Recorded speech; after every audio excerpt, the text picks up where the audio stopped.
दोस्तों, इस कहानी का पिछले भागों को जरूर सुने। बहुत ही अच्छी कहानी है। अब कहानी का 21वां भाग सुनते हैं। आपने की अपनी झूठी शान की खातिर आप अपनी बेटी के साथ कितना बड़ा अन्याय करने जा रहे थे। क्या आपकी बेटी कभी सुखी रह पाती? यह सुनकर कमली की माँ बोली, तुम चुप करो, काम वाली हो और काम वाली ही रहो। हमारे परिवार के मामलों में दखल देने की कोशिश मत करो। यह सुनकर कामवाली नहीं माँ है, यह मेरी अमित कहते हुए वहां आया। पूर्वी किस मुसीबत में है और वह क्यों मुझे अपनी परेशानी नहीं बताना चाहती? इन सब का पता लगाने के लिए मेरी माँ कामवाली बनकर आपके घर में आई थी। यह कहकर अमित ने सारी बातें बता दी। सारी बातें बताने के बाद अमित ने लोगों से कहा, जो कुछ भी पूर्वी के साथ हुआ उसमें पूर्वी की कोई गलती नहीं थी। क्या यह सब कुछ जानने के बाद भी यह समाज के लोग इसे गलत ठहराएंगे? अरे समाज के डर से लोग क्या कहेंगे कहकर लड़कियों को चुप करा दिया जाता है। उन्हें घुट घुट कर जीने पर मजबूर कर दिया जाता है।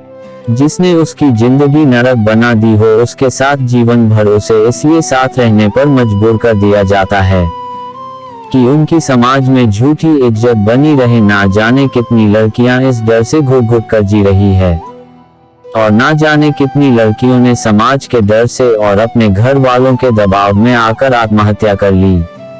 आप सब से मैं पूछना चाहता हूं, जो कुछ पूर्वी के साथ हुआ है, अगर आपकी बहन बेटी किसी के भी साथ हुआ होता तो आप सब पर कैसे गुजरती? क्या आप सब भी वही करते जो पूर्वी के माँ बाप करना चाहते थे? अमित की बात सुनकर सभी लोग आपस में चेहरा देखने लग गई। फिर एक व्यक्ति ने आगे बढ़कर कहा, तुम सही कहते हो बेटा, झूठी शान का दिखावा करने के लिए हम लोगों की ऐसी सोच ही बलात्कार जैसी घटना को बढ़ावा देती है। हमारी ही सोच का फायदा उठाकर यह लोग अपनी मनमर्जी करते हैं। अगर हम सब एक दूसरे पर उंगली उठाए बिना सच में एक दूसरे का साथ दे तो फिर किसी भी बहन या बेटी के साथ ऐसी घटना नहीं घटेगी। बेटा, आज तुमने हमारी आंखें खोल दी। एक औरत ने कहा, पूर्वी बेटी, इसमें तुम्हारी कोई गलती नहीं है। और सुलोचना, तुम कैसी माँ हो जो अपनी ही बेटी को नरक में धकेलने जा रही थी? पास ही खड़ी दूसरी औरत ने पूर्वी की माँ से कहा। तब पूर्वी की माँ रोते हुए बोली, तो क्या करती मैं अगर किसी को भी पता चलता कि मेरी बेटी के साथ बलात्कार हुआ है तो हम तो कहीं मुंह दिखाने के लायक नहीं रहते और हमारी बेटी से कोई शादी नहीं करता। तब पूर्वी के पापा बोले, और तुम क्या नाम बताया तुमने अपना? अमित। अमित, तुम बातें तो इतनी बड़ी कर रहे हो, क्या यह सब कुछ जानने के बाद भी तुम मेरी बेटी से शादी करोगे? यह सुनकर अमित बोला, हाँ पापा, मैं करूंगा पूर्वी से शादी और किसी और दिन नहीं, अभी और इसी वक्त इसी मंडप में। अमित की बातें सुनकर सभी लोग हैरान रह गए। तब अमित ने आगे बढ़कर पूर्वी की मांग में अपने नाम का सिंदूर भर दिया। उन्हें देखकर पूर्वी के माँ बाप की आंखों में आंसू आ गए और वह अमित के पास आकर हाथ जोड़कर बोले, हमें माफ कर दो बेटा, हमने पूर्वी के साथ साथ तुम्हारे साथ भी बहुत अन्याय किया है। तब पूर्वी के माँ पापा पूर्वी के पास आए और हाथ जोड़कर बोले, बेटा हो सके तो हमें माफ कर देना। अपनी माँ बापू के मुख से ऐसी बातें सुनकर पूर्वी अपने माँ पापा के गले लगकर फूट फूट कर रो पड़ी।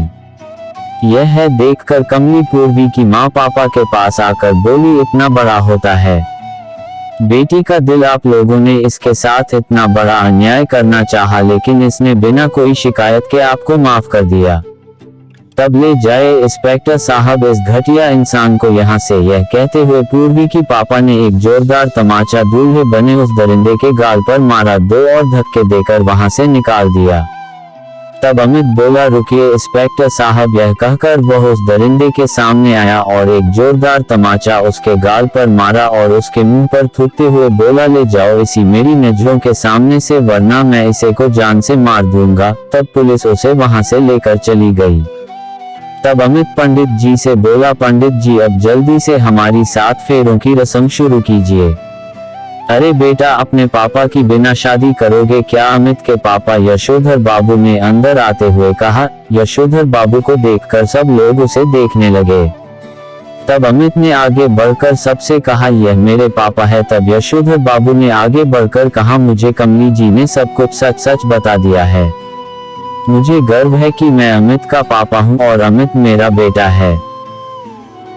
दोस्तों इस कहानी का अगला भाग जल्द ही आएगा, तो आप हमारे चैनल को जरूर सब्सक्राइब कर लें। तो मिलते हैं बहुत जल्द। धन्यवाद।